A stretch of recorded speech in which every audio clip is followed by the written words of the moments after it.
promised somebody asked if I would tell this story tonight, and I promised I would, so I better do it earlier. I'm not going to remember that I said I would.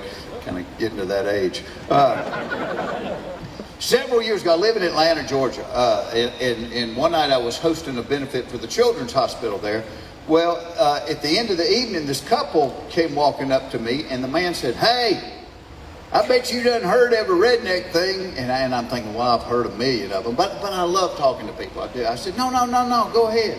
He said, my wife and I decided if we ever had the chance to meet you, that we had to tell you about the time we were down at her family's house, and while we were there, her brother got his nipple bitten off by a beaver.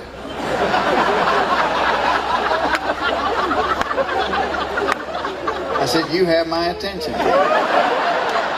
Because you really can't walk away from something like that.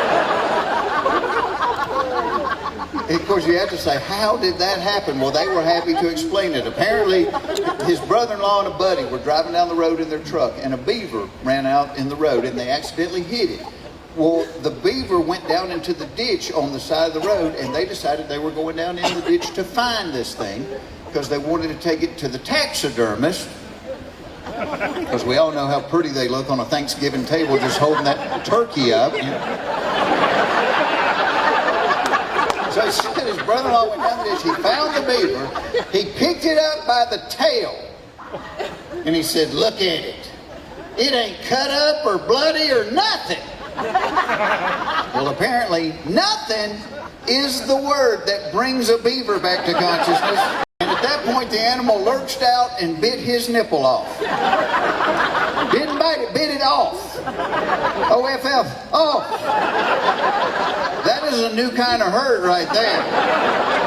And it is so rare that I am at a loss for words, but at that moment, the only reply I could think of, I said, I bet that is the only time in history the headline of the paper could include the words beaver and nipple and nobody be offended by it.